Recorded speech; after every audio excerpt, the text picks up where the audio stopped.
I'll be back with the Q&A later. Perfect. So yeah, first of all, thanks all for joining and making the space to be here today and to share this moment together. I'm really grateful for that. Also, English is, I noticed after being 6 years living in Spain, that in between Dutch and Spanish, the English gets a little bit more complicated. So sorry if sometimes I get like strange sentences or whatever, but that's how it works with 3 languages in my head. So I'm going to share the presentation now. I hope you will see everything. Compartir.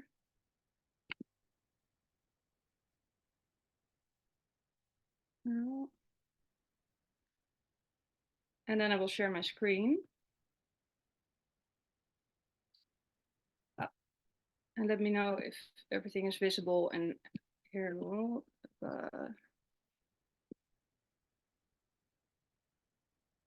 Can everybody see it? Yeah, this works great. Yeah, perfect. Yeah, so I think, you all came here to this title of this presentation, which is how to start a regenerative project from your intuition.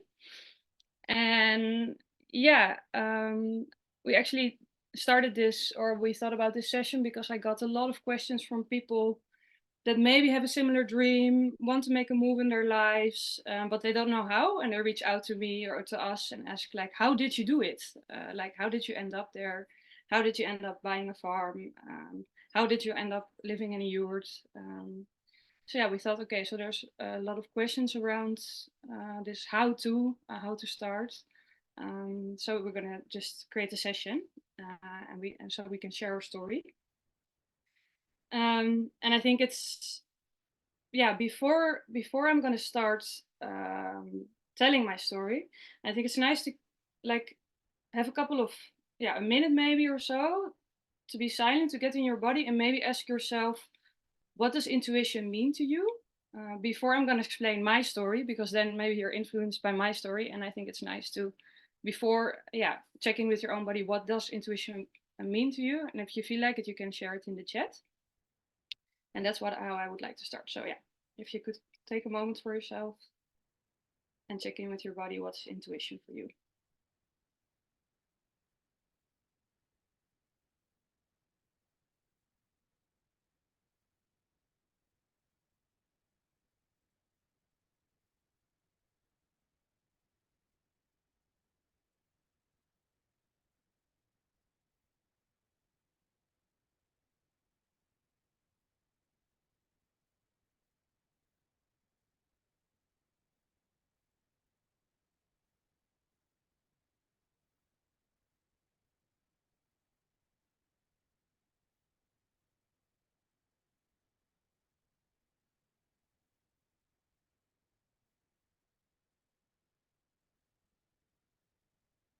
I already see Marta following your gut feeling. Heart speaking through the body. Thanks, Marta, for sharing.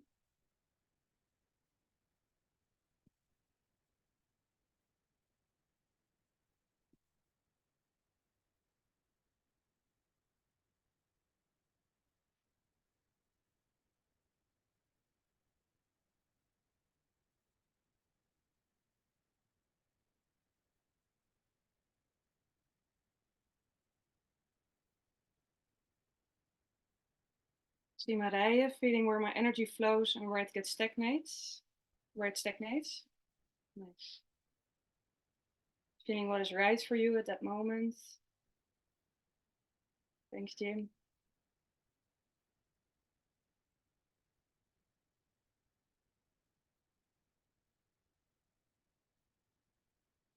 With inner knowing, bodily wisdom without necessarily being able to put it into words, rationalize it.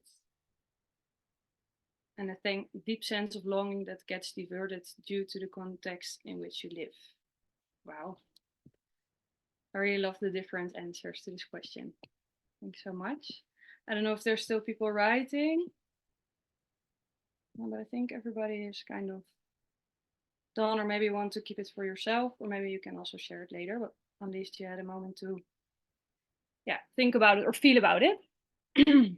And I think why it's important, because in this session, I'm going to share my story. And yeah, the session is not so much about a blueprint, because sometimes, you have this like 5 steps to success or 5 steps to start your project or whatever, like all these, so many steps, ABC to do this. And I think, what this is about is that everybody has a different path towards what they wish to become, or what they wish to, show in the world or share with the world.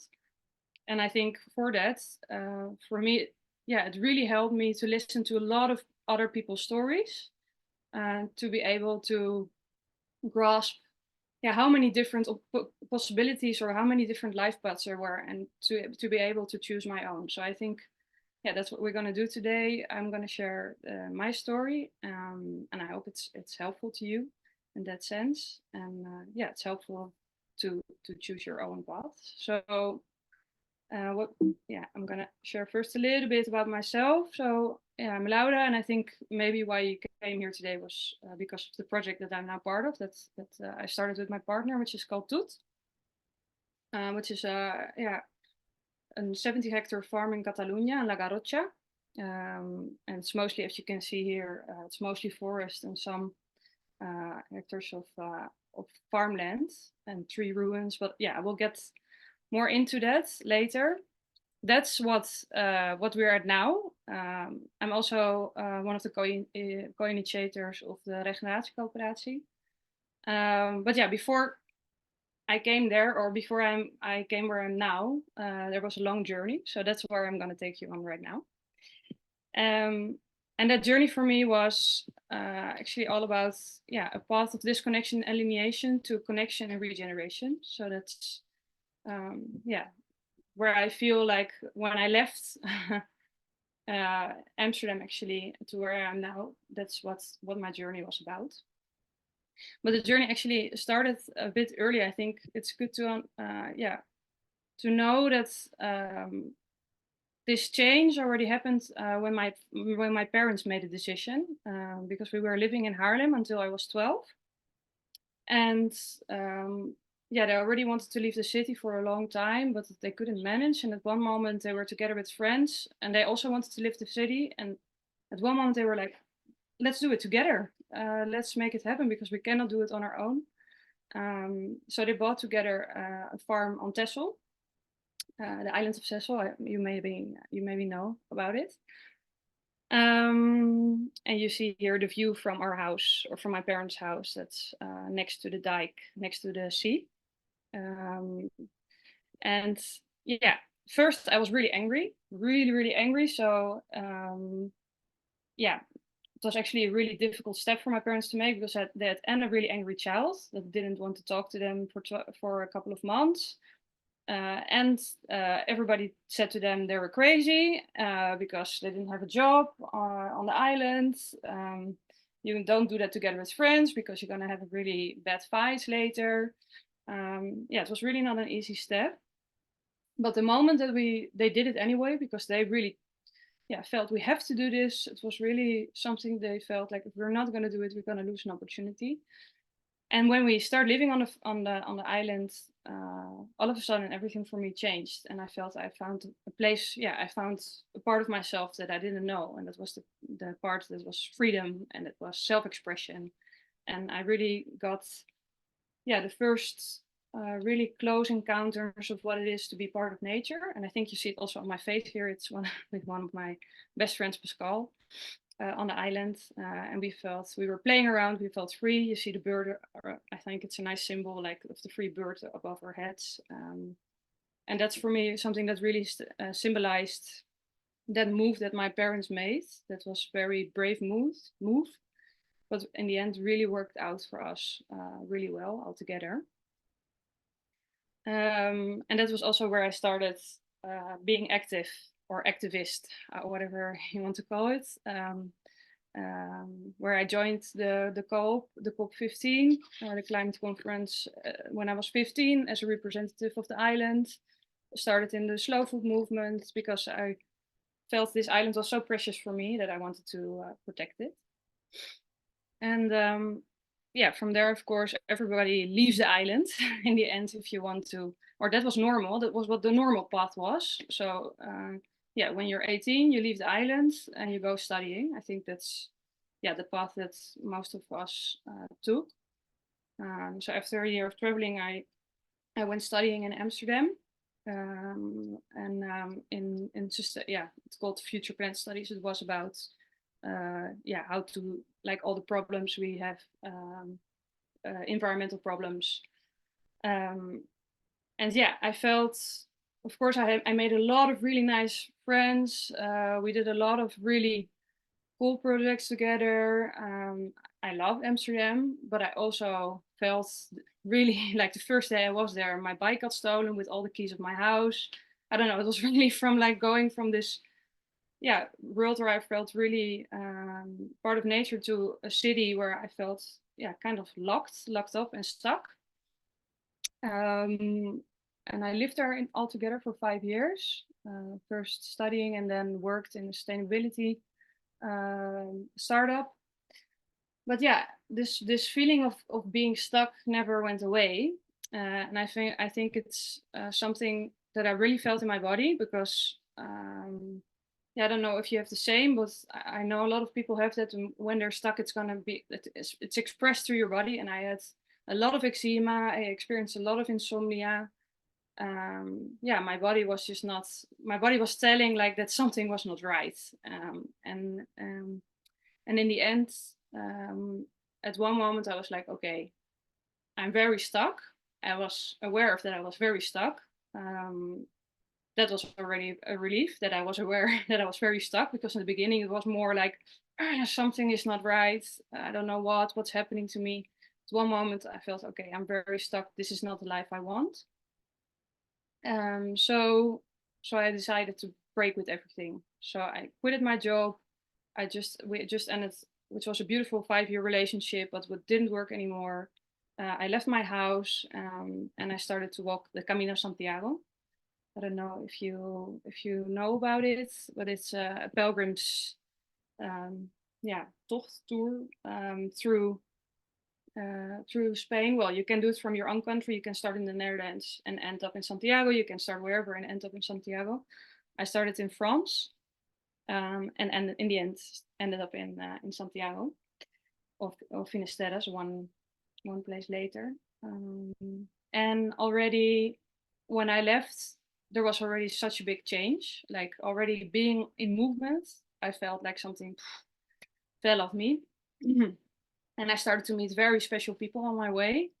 And in the end, or not in the end, actually 5 days later, I met Victor, which also is here on the bike. And he felt stuck in England. He was 3 years working in England to learn English. But he felt very, very stuck there. So he also decided to go to get in movement, and he cycled through the whole of Europe until we met each other in an albergue, what they call albergue. It's a place where you can sleep. And it was for love at first sight. So from there on, we started walking together. Oh, father. And he he went walking next to his bike, and I walked, and that we did that together for 10 days. And then he had to continue on the bike, and I really wanted to finish this Camino Santiago. So we didn't know where it was heading at all, but we kept contact. And I made it to Santiago, and he made it to Malaga, to his home. But we just really felt like we wanted to spend more time together. And I really went with the flow, and I felt like this is not, like what I imagined to be directly again with a partner, somebody from Malaga, like what am I doing? But I just really feel good with you right now. So I want to be with you right now. So in the end, we tried to live in the Netherlands, didn't work. We tried to live in Malaga, did not work. He felt like the Netherlands was too flat, too like boxed. Didn't feel he felt a bit like a caged bird there. And I in Malaga, for me it was too dry, and I also didn't feel well there. So we started to travel with the van, and yeah, I think that was actually, it was a beautiful time, but it was also a very uncertain time, because you're like, yeah, where are we heading? What is our future? Like, what is happening with my career? Like all these kind of questions, like where are we gonna live? But yeah, every time I was feeling like, oh, should I go back to Amsterdam? To a very certain path that I know there, my career. But every time I was like, no, okay, no, that doesn't feel right. I want to be here, like calming myself. This is the right thing to do. I don't know where it's heading, but it feels like I have to be here.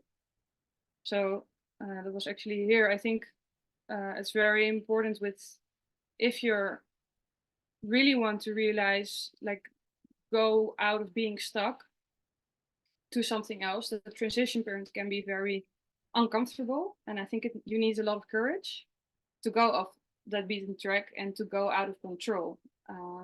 Because I didn't, like, I knew at one point I wanted to farm, like being on a farm, but I didn't know by that time where it was going to be, what it was going to be. And I think that letting go of control that was the most difficult thing for me. But yeah, I'm really, really happy that I experienced that, and that I see that when you let go of control, the most beautiful things happen. And I also always thought, like, what is the worst thing that could happen? Like, okay, like in the end, if this relationship doesn't work or whatever, I can always go back, So that's, for me, that was always a very important question to answer. So at one point,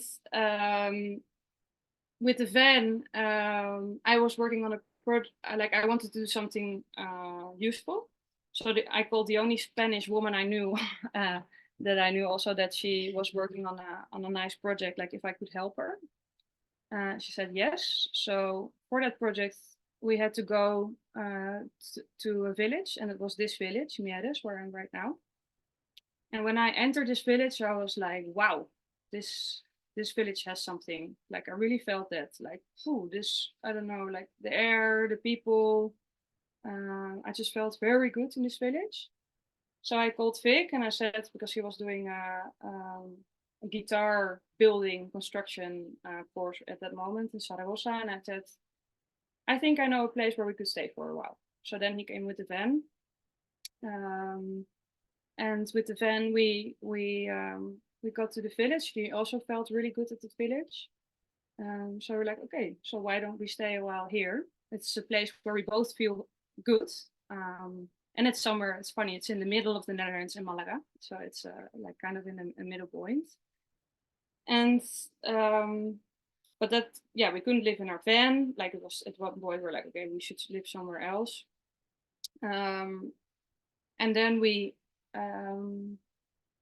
decided to live in the village. Like we got the opportunity to live in a small apartment in the village. But then I also felt like, yeah, I didn't come to the countryside to live again in an apartment. Like it doesn't feel right for me. I want to be out in nature. So that's when I saw a yurt for sale.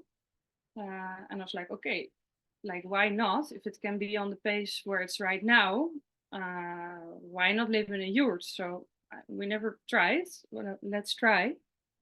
And I remember that a lot of, like, many people that are really important for me said, like, why are you going to do this? You were traveling a lot. You finally had a place. Why are you going to leave the place again? Live in a yurt. It's very uncertain. So it was again like all those people like saying to me, like, why do you do that?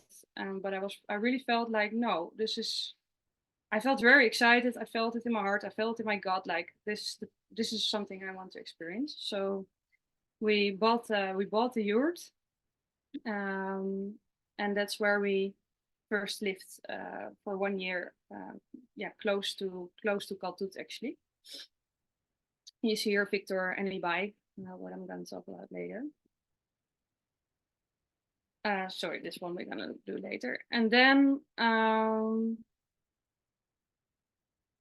so I still had like, I was living there, but I also had to have an income. So I still had like have a job in the Netherlands, like online, that I could do. But then it was Corona, and Corona made that the project was not going through. So I lost actually my job. And first I got a little bit panicked by that, but then I was like, okay, yeah, it was something that I actually only did for safety. But I really didn't feel like a life purpose job for me. And I all of a sudden had a lot of time, and I started foraging.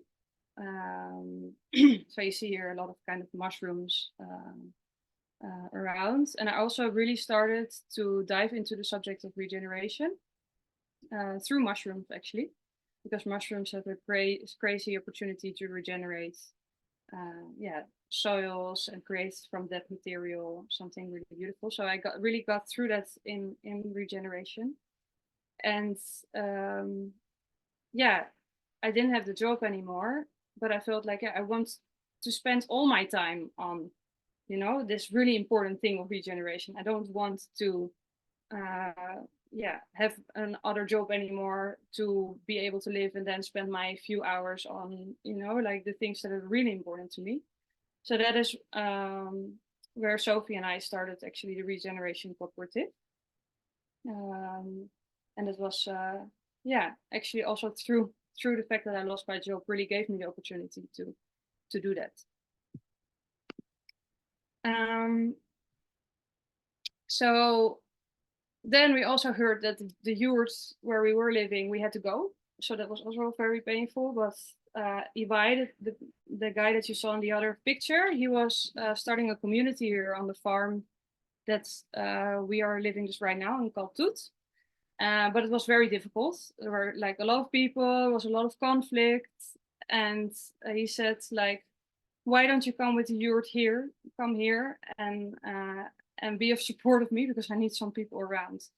And yeah, we were like, okay, we love the place, and we need a place. So we started to move the yurt. You see Laia and me here putting the foundation of the yurt in Cal Tut, where it's still now.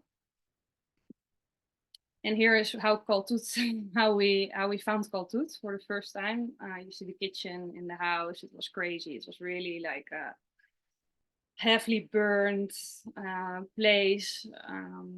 Very abundant. But with a lot of people together, we started like cleaning and putting some first love into it. And this is the community that Ibai wanted to start. So you see all the people here together. A lot of people passed through Cal Tut, crazy amount of people, but somehow it didn't work. I think Ibai had like a very clear idea on paper, but I think it's something that he idealized a lot, but maybe not really felt desire to be in a community, because for him it was actually really difficult to share with other people. So I learned a lot in this period about communities and what doesn't work and maybe what does work. So in the end, Ibai got really tired, and he actually said like, I maybe want to leave. But we were like, wow, no, because we're really good here and we really love the place. We were actually always thinking about buying a farm. We always thought about doing it, for example, in Asturias or in País Vasco, Basque country, because there's more water. It was cheaper in Asturias. But then we were like, but here we really love this place, and we really love the people, and really just don't feel like going. So when he made the decision, and we got the opportunity to buy the place because he had a contract of renting with the option of buying, we were like, okay, so maybe then we have to buy it ourselves, because I really felt in my stomach like I don't want to go. Really, like the lion came out of me, like I'm gonna fight to be able to stay here. But we didn't have any money, so that was like really a big challenge. And first, there was some possibility to, with some support, being able to get a bank loan, but then we heard in the end that it wasn't possible anymore. And in 3 months time, the contract would end, so we had to get all this money together in 3 months. So that was a very, very big challenge. And we started what is crowdlending called Tut. And the goal was 150,000 euros. And yeah, that was a very intense period. We really, worked like crazy on it, told it to everybody. And it was very, in the last moment when there still was a really quite some, quite an amount that was left, somebody called me, a very dear person, and said like, I really feel like Cal Tut should continue. I'm gonna put what you still miss so that it can, that the project can happen. And that really felt like, wow, this is a sign, this felt really like an angel, the last moment. So that's when when we realized that we could stay here. And we actually did we were very bold because we did the party before we actually knew if it was going to happen. So the party was already there before we actually knew that it was going to work out. And I think to give you a little bit of a context before I am going to say a little bit about what we want to do here and what we are doing here. You see it. So we're in Catalonia. We're on a mountain slope. It's you see here is the houses that we have. It used to rain a lot here, but right now we have a very drought period. It's just a bit of a pity. I can tell you more about the soil, but I think right now it's not so necessary. But what is really necessary is the context, the social context, I think. That we hear why we wanted to stay here was because of the community, and there's a community of people around here in the village that is very active. This is Prem with his sheep walking the Transhumancia. So he decided to walk again the routes that people now doing by car with their sheep, because as an act of activism, and because he felt like, no, I want to walk with my sheep, and have that cultural landscape again. And he's now actually, his sheep are on our land right now, so that's really nice. It's a place where there's almost more society or associations than people. So we have association for everything, almost. It's LGBT plus association, friends of music. It's all a feminist group. We have everything almost in this village. Like, people really take their fate in their own hands and create all kinds of alternatives. You see here La Fira de Intercambi. That is it's the big exchange event that we have here. So that's once a year that you only can exchange. 3,000 people come to the village. It's a village of 200 people normally, and money doesn't exist. So you can only, I have this, I would like that. Would you want to change it with me? It's a very funny event. A lot of people know this small village because of it. So that's like the social context, the context of people wanting to do stuff together, choosing the collective above the individual, and helping each other out a lot. So I think that's also something that really attracted us to this village, to be part of that, to also give our part to that. And you see a little bit here our dream. So it's kind of a little bit of a map, like what we would envision here, like showing what is possible, being able to connect people to this place, like showing, I think a lot of people already passed through Cal Tut or feel attracted to Cal Tut, come back a lot to Cal Tut, and I think that's because they feel like, wow, it's possible to be connected, like being part of a collective. They feel really, when they enter the village as well or go to events, like, wow, this is something really different, a different way of coming together. And that's something that we want to show to the world. Apart from, of course, the ecological regeneration that we're doing right now, and that's for me very hopeful to be able to enable life in a way. So making wildlife come back, and seeing biodiversities in the fields again, and creating really beautiful foods and share that with people. And it's just a place that people really want to be. That's what we wanted to create, and I think that we already partly created.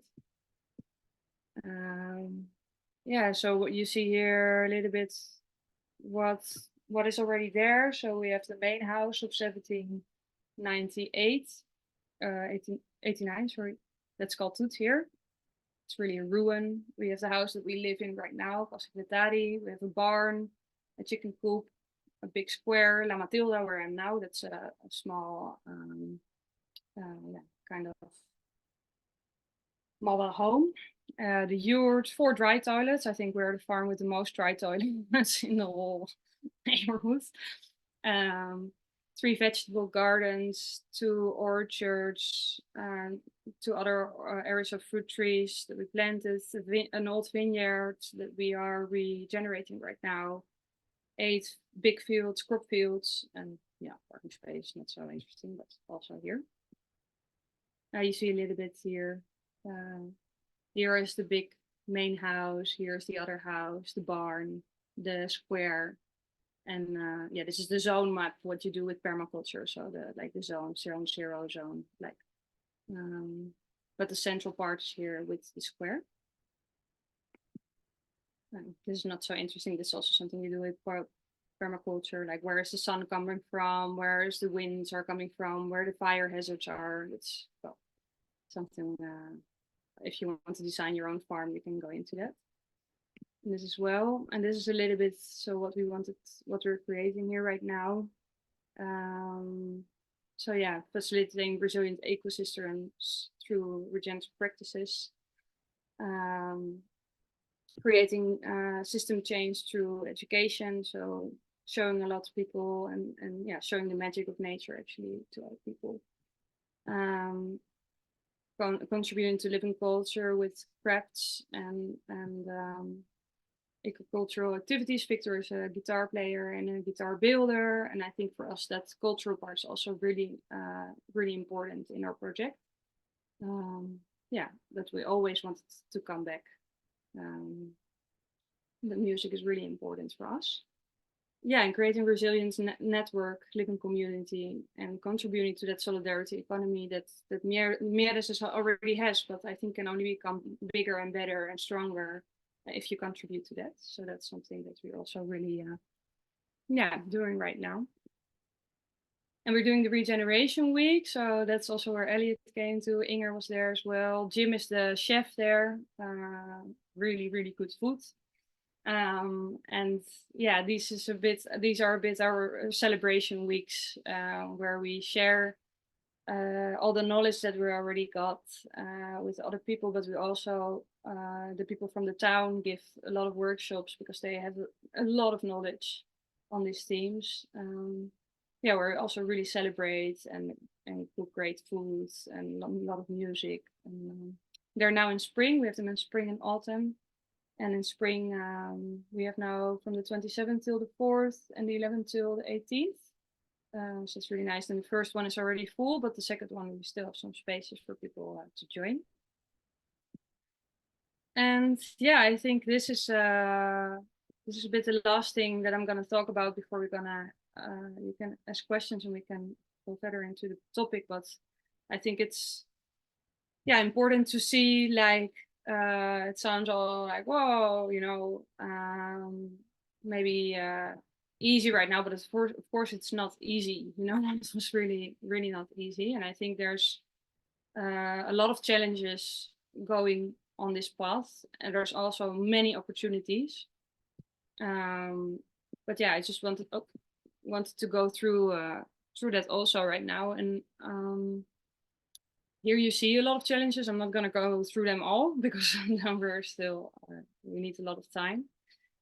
But what I feel like what is important to share is like, of course, you can walk away like I did from the old system, literally, but you take this system within you also if you don't really break with it. So last 3 months, like the last 2 years were really intense with the crowd landing, all those people, and it was beautiful, but it was really intense. So we decided to do a little break, and at that break I got really bad insomnia, like again, which I remembered from when I was in Amsterdam, and I was like, what's happening to me? Like, why do I have this right now? You know, I'm living now a dream. I'm now relaxed. Like, why do I get insomnia right now? And then it was like, I discovered like, okay, I'm going to the same old patterns again of, you know, wanting to accomplish this, needed to be more, better, bigger, you know, like all those things that I actually wanted to break from, like this, when I went away from Amsterdam, like this society which is only about what you're doing, like your worth if you do a lot, you know, like this kind of patterns, toxic patterns in a way. And I felt like, oh shit, like they were gone for a while I was walking. They were gone when I was living in a yurt, but by like this project, manifesting this project, it came back. And I was like, okay, so, you know, you take your shit with you wherever you go, until you really do some inner work about it. So that's what I'm doing right now, because I feel like that's also what regeneration is about. It's not about only the outside; it's also about the inside.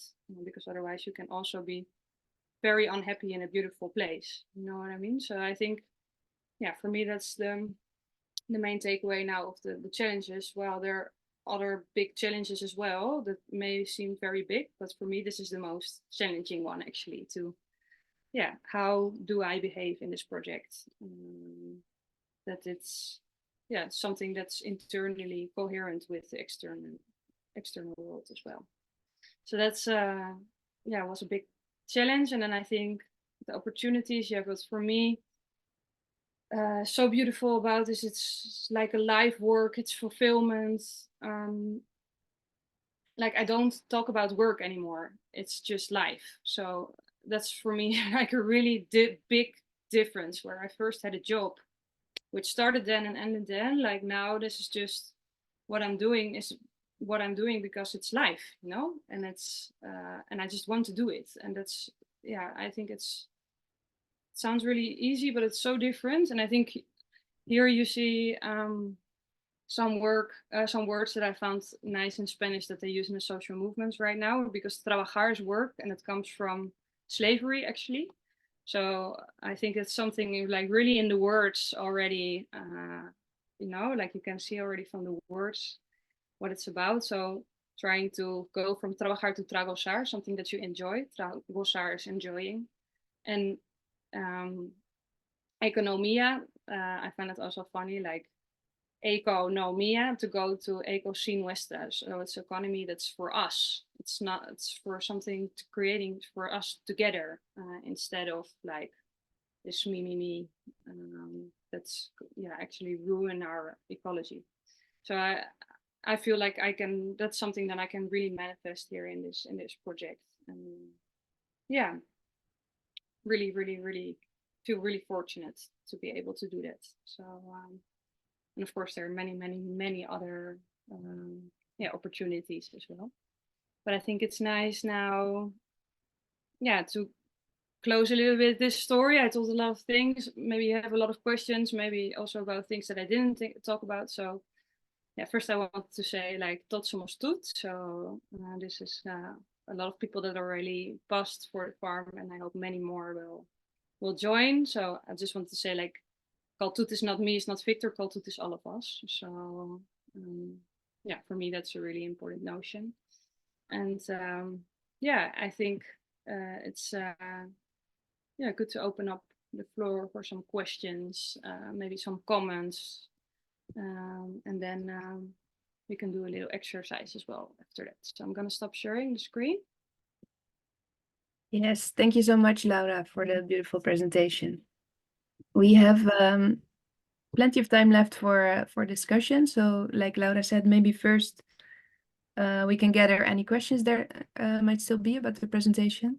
And then in the second part, we will ask you some questions about why you're here today and what your intuition is telling you and in which ways we are maybe also stuck.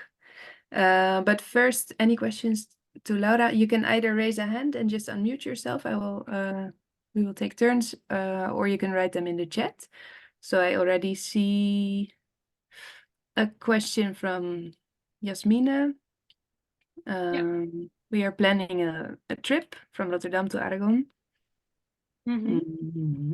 It's a very practical question about visiting. Is it a question for now, Laura, or do you want to get in touch after the session? Okay, wait, I didn't see the question, but it's very, I think that's maybe a better. So So maybe you gonna can just again your email in the chat, and then you can get in touch. And then I see a question by Marta. How did you learn about how to design the farm and how to process harvest and all these things? Do you have recommendations or what not to do? What not to do? Yeah. So designing the farm, I joined a permaculture course. I actually joined it not because it was a permaculture course, but because I found this very inspiring farm in the neighborhood. So I was like, okay, I want to learn from these people. How can I learn from these people? And then I was like, okay, joining their course. So then I did the permaculture course. And it's very useful, permaculture, to design a farm because they get you through all the steps. And it's a beautiful method about accumulating more energy on your farm than that you spent. So like this accumulation of energy and abundance on your farm. So yeah, I think permaculture is a very, very useful tool for that. And holistic context is another useful framework that you could look up by Ellen Savory. There's a lot of things, of course, and then I think for us the most important things, like you have this framework, but I just love to listen to other people and mostly to the locals. Like, how would you do this? How would you do that? They already been here for a long time. They know how it works.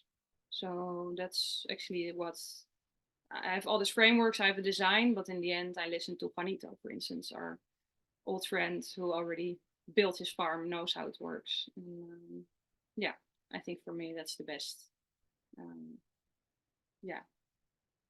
Example or learning experience actually. Yeah, does that answer your question? Yeah, I guess so. I mean, I'm looking into these kind of courses, but the thing is, I guess it's different. If you found a location, then you can put it into practice immediately, or you also learn about the local context, and that's not the case, of course, if you, let's say, sign up to an online course on permaculture or something like this. Yeah. So yeah, that's helpful. Thanks. Yeah, and I think also, well, if you do, like, I know other people worked on our project when we did the permaculture course because we had something like already there and they didn't have a project, so they could apply it there. But yeah, I think the local context is very, very, very important. Yeah. So, but practicing also, you can already practice with something very, very small, and then those same principles apply it to something that's very big, like this project. Yeah. Thank you. Yasmina, I see that you've raised a hand. Would you like to ask a question? Yeah, thank you. I found everything super interesting, so thank you so much for putting the presentation together. It was brilliant to see. Maybe it's a question, two questions maybe. Because, well, you ended up in Spain because you wanted to do the Santiago Trail. And also the partner that you started this with is Spanish. So I was wondering, how did you deal with being the stranger? Or were you kind of like, did you ever feel like the outsider, or were you straight away accepted by the community? Is this a matter of conflict ever for you? So this is the question one, and question two would be, how do you decide on what land to stay or to stabilize yourself? Yeah. Thanks for the good questions. Yeah, so the outsider. Of course, I think it really helps that I have a Spanish partner, although he is not from here as well. We're both strangers. So he always says like, I'm from Andalusia. Andalusia is very different from Catalonia. So that's something like, that he also came there. I think what really helped, we always came, like our attitude was always of being at service, being curious, helping a lot to other people. So that's like how we came in, and joining everything. So we're joining like all the events, all of this, and then we help to build it up and we help to break it down. And so I think that's really, really, really helped to be part. And yeah, people loved us directly. I don't know, like they always say it, like you have. So when there was a thing of like, are we going to Asturias and do something there, or we have to stay at Cal Tut, everybody really did everything to help us to stay at Cal Tut. So that felt really, we felt really loved in that sense. And I think this is really important, of being humble is so, because I know some people like, Spain, it's so slow, they come from the Netherlands where everything is like, like, and it's so slow in Spain and these people, and like, and I think that's really not the right way to enter in a different country. Like this is the way it happens here, and this is what you're choosing, like to live. I would say I lived the whole experience, not only like being on this beautiful land, like it's the whole experience that you're living. So yeah, I feel that's really important, being humble and wanting to integrate and wanting to be part of something instead of like taking your own way and pushing it onto other people. And of course, you can also live an isolated. I see a lot of people living an isolated life. Dutch people on a mountain. Of course, that's also possible, but I find that, for me, that's like an opportunity lost, of a beautiful encounter. Yeah.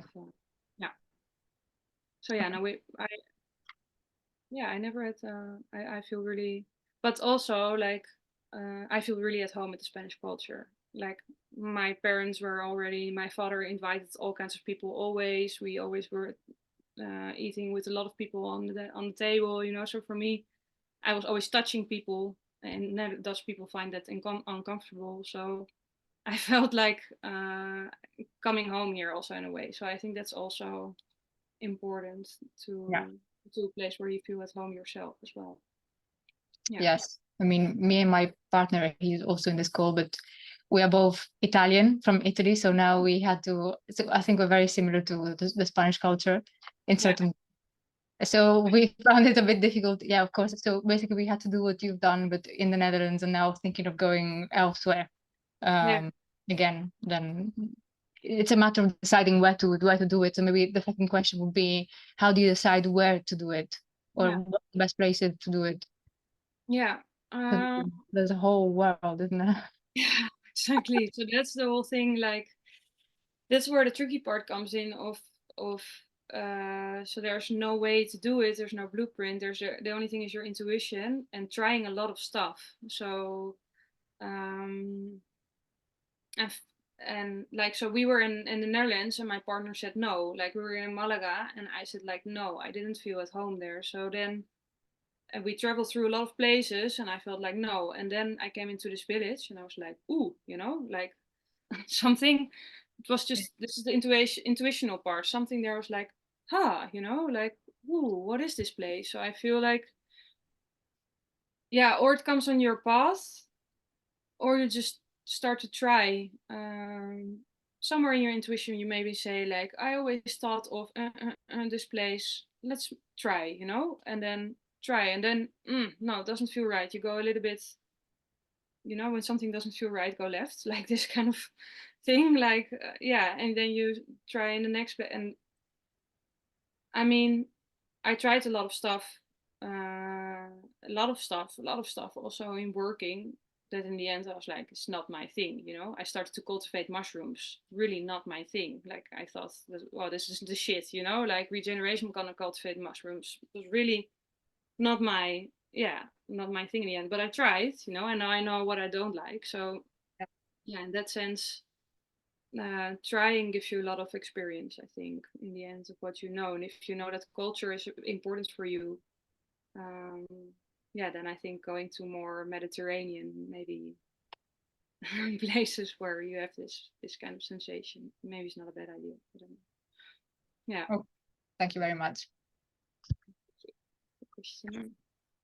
Is there any final questions for Laura about the presentation before we move into the discussion part?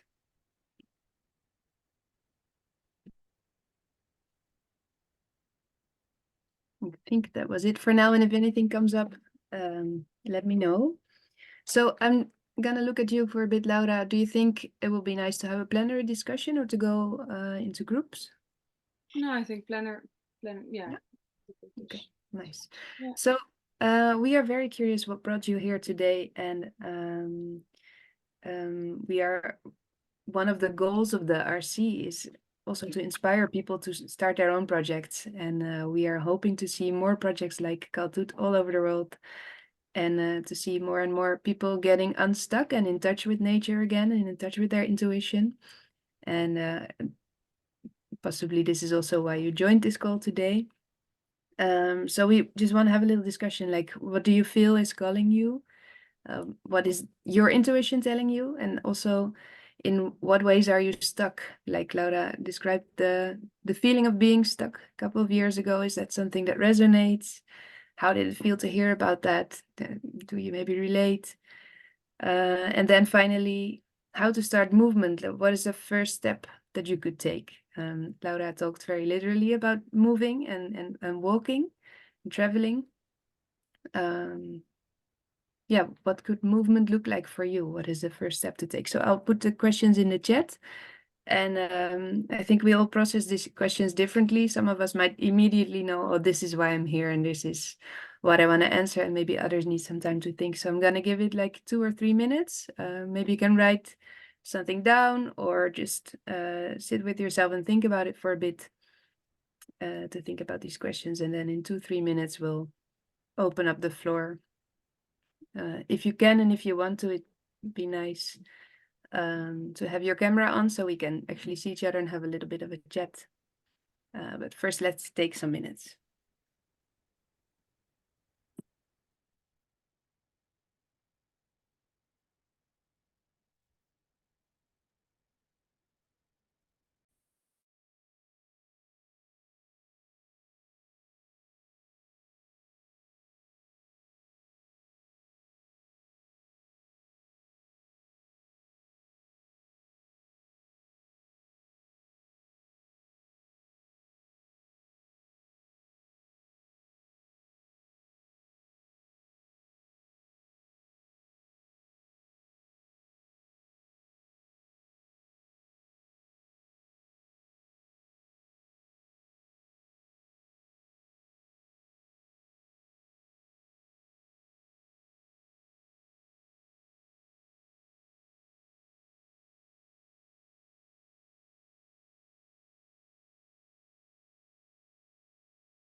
Are you ready, or do people need more time? Maybe you can raise your hand if you want some more time. Yeah, give it one more minute. Thank you.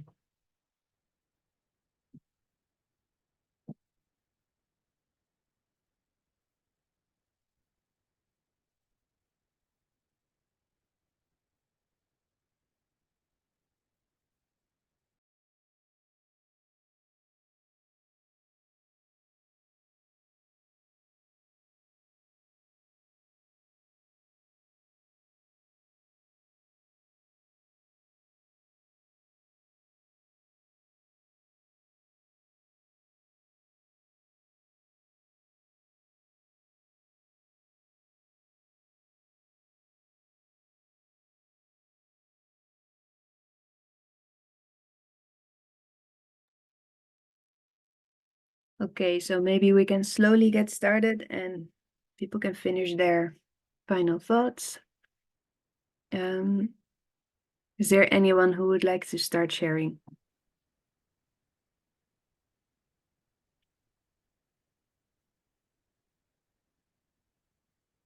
I can personally share a little bit about the stuckness. We were having a pre-discussion, Laura and me, just before our call. And I think it was really hitting me, this feeling of being stuck in like the safety and the comfort of a job and a place that I rent, and what it feels like to give up that safety. And I think it startled me so much that I then got like half an anxiety attack when we started the call, so I couldn't properly introduce Laura's story. So for me, I really relate to the embodiment of fear that Laura was also describing, and how good it can feel to then start moving again, but also how scary it can be. So I see that some people have to get back to work. Thank you for joining today. Yeah, is there anyone who wants to share about this, or maybe about a calling that you might feel, or a project that you would like to start but don't know how, or what the first step can be? Maybe we can also brainstorm a little bit together. I wouldn't mind sharing, but I also don't. I feel like I already asked. Like I took up some time already. So if someone else wants to start, that's great. If not, I don't mind.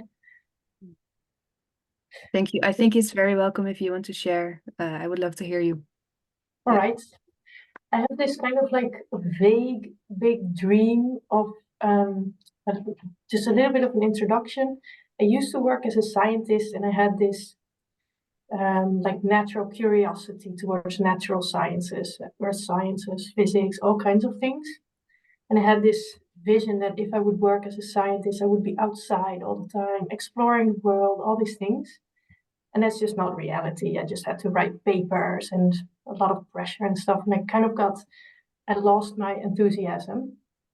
Started doing all these other things. And now I have this dream of like, it must be possible that there should be a place where you can do science in a curious, like using your curiosity and not having all this pressure on something has to come out, but just be with other people that are also curious and want to do experiments, some kind of field lab, I envision, maybe on topics that are related to like climate change or climate adaptation, and trying to do something good, which is also why I have an interest in regeneration.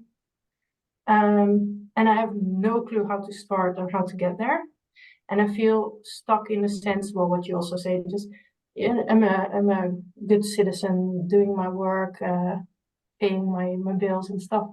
And I just don't know how to, let's say, yeah, I just don't know how to start, because it feels like such a different world that I envision. It's just too big, and I don't know how to narrow it down to small steps. That's it. Thank you for sharing. It's really interesting to see when you start telling about this dream that you have, that I feel like you completely open up, and that your body language starts changing and stuff. And yeah, I can feel it through the screen, how passionate you are about this. And I also really relate to the being used to the safety and the comfort of things that Dutch society offer. Laura, do you want to respond? Yeah, no, I find it funny how, because Elliot, we had a conversation before, and I think it's your dream also kind of like connects a little bit about what Marta was saying. And then I think something that you saw where to start, no, because you say like, yeah, like where the hell do I start? So I quit my job and went walking. I think that's not what everybody wants to do. Maybe like there's a way for everybody that's different. But what I liked, at least what you said also, is like,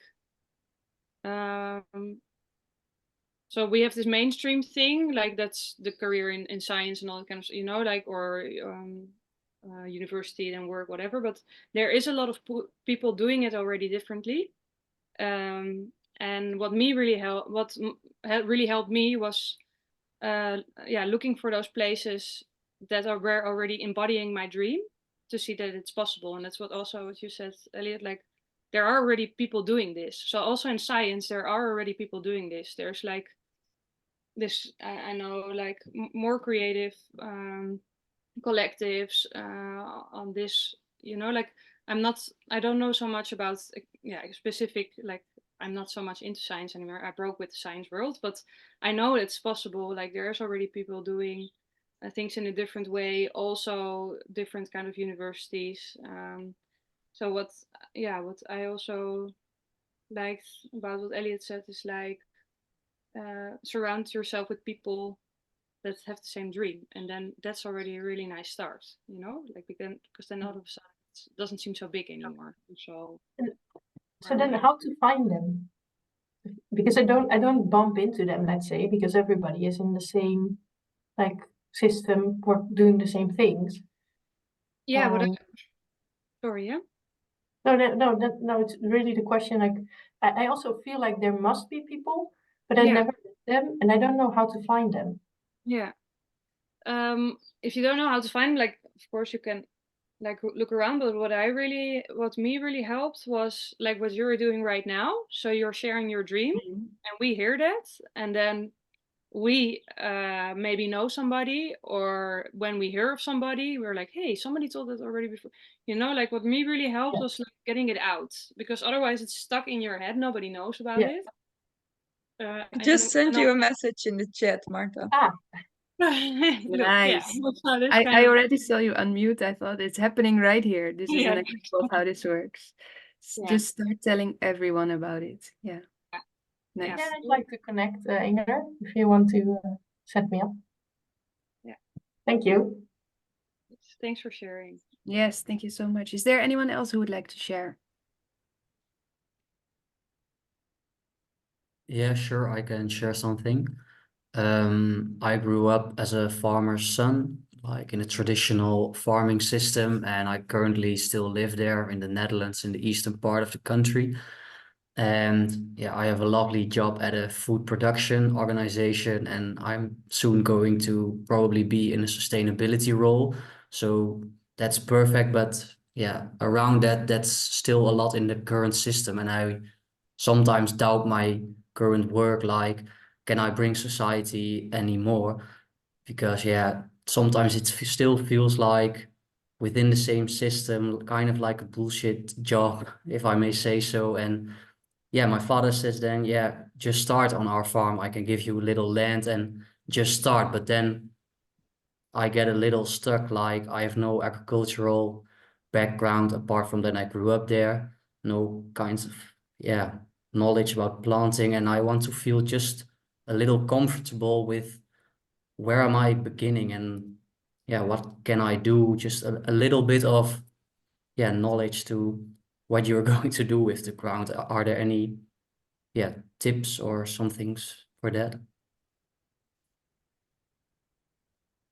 Yeah. Well, I think first of all, like, congratulations with your opportunity, because I think there's so many people in the Netherlands that want to have access to land to implement their dreams and knowledge. And I think it's really cool that you have that.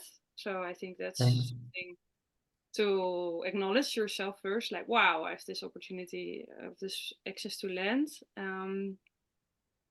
So I think, yeah, of course, there are different ways. Like, there's a really nice regeneration movement in the Netherlands right now that's getting bigger and bigger and bigger. And I don't know if you know the Decade of Action. We are the regeneration. Bodem Zicht. There are so many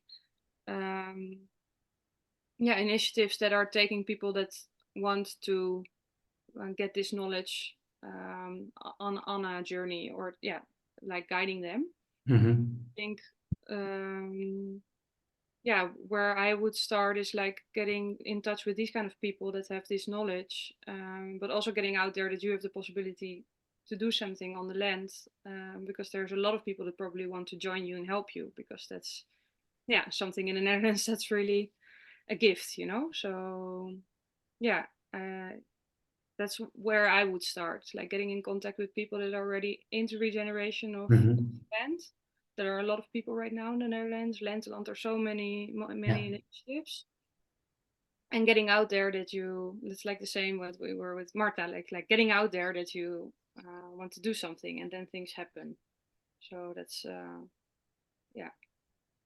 But there, I think in the Netherlands you can be very well guided by some very skilled people right now. Okay, thanks. Yeah. Thank you. Thank you for sharing. I think one similarity in both of your stories, Marta and Giel, is that you both envision something that is very big in your mind, that is also, it doesn't really fit within the system as we know it. And then it feels almost unreachable, because you want to get there completely or not start at all. Like you want to have a complete change of the system, which is very understandable. What I like about having joined the RC is that I am a climate activist, and I work for this climate NGO, and it's a lot about fighting the system, and there's a lot of, I don't know, maybe anger and frustration that comes out there. And what I like is, and that's why I joined this cooperative, is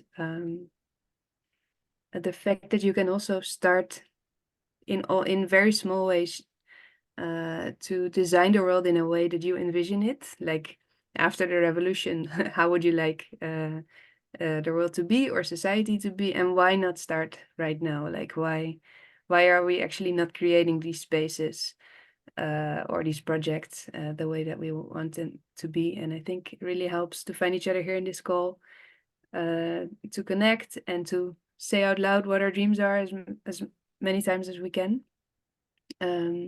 So maybe, I don't know if anyone else wants to share. We have some more time.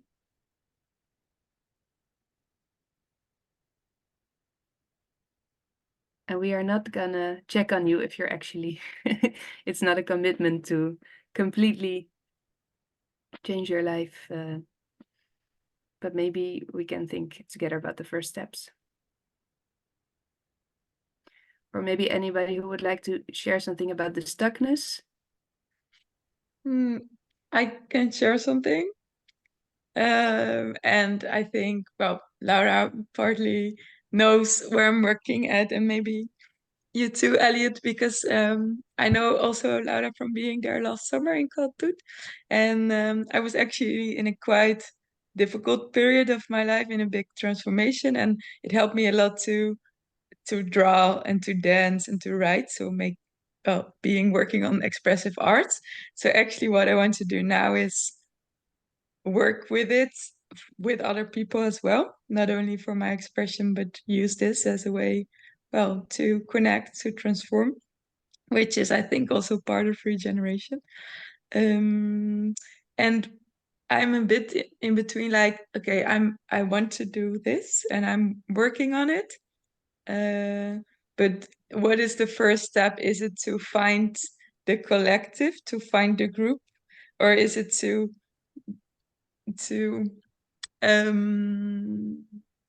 how can I explain? Like get more into your specialization, like to know more what your part is before, or to be in the group and develop it. So I'm a bit in between these things, and maybe it goes together, but I'm curious how you, well, in this group look at this, or if you have the same experiences.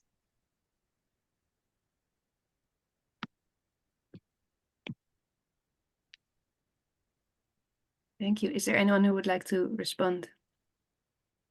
Oh, I feel like I am always, I'm up to now, I have always tried going for the specialization route, and it didn't really help. So if you want to learn from that, I'm guessing it's gonna be working more towards the collective, like trying to connect before. I'm guessing just from my mistakes that should work, or I've just not been lucky in the specialization. It's not very it's very empirical, but it's only one person. Thanks.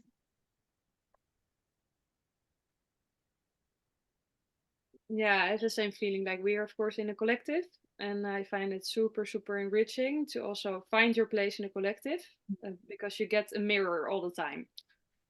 And I think that's very important, because otherwise you're at home, like creating your own small world, and then you take it out into the world and you're like, oh, that's not what I'm envisioned, you know, like, what is this? And then I really like to, work in a collective and getting this feedback all the time. I think that's very, very, very valuable. And learning from other people and finding your place in the ecosystem, literally, and seeing that you're not an individual, but you're actually part of a bigger organism. So I would also say, like, go for the collective, and you will find your path. Yeah.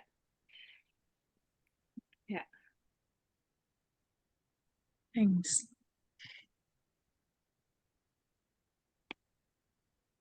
Thank you so much. I think we are getting close to the end. I think some people are leaving. Thank you for this discussion. It was really great to hear about some of your intuition and the projects that you dream about, or maybe let's stop calling them dreams, but actually plans, or like the path that you're on. These sessions are free but donation based, so I'm gonna share a ticket in the chat now if you want to contribute anything to the cost that we have to host this season of spring, where we have 3 learning sessions and 3 action days.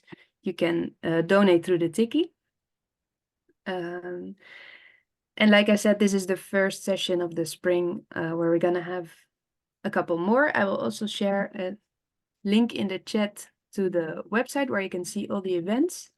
And the first one coming up is gonna be on April 20th in Amsterdam at Pluk. We are gonna farm there together at a community and regenerative based farming project. We will get a little tour of Pluk, which is at Fruittuinen van West, and another introduction to the RC, and we'll get to know each other and just farm, hopefully in very good weather. So check out the program, and thank you so much for coming, and thank you, Laura, for sharing about your project with us. It's really always so great to hear you talk about it, and very inspiring. Thank you. Yeah, thanks so much for listening, and thanks so much also, Elliot, for guiding. And I would love to see you in the future. I can also put, if you feel like coming, or to Regeneration Week or whatever, I will put it here also in the chat, so you can find some more information. I was thinking, Giel, maybe some action day could be a nice day for you actually to join. I was like having a click here, like, oh yeah, that's a very good first step. But yeah, hope to see you in Cal Tut, hope to see you in the other regeneration cooperative activities, and really hope that it helps a bit to realize your dreams. So yeah, thanks a lot. Thanks. Thank you.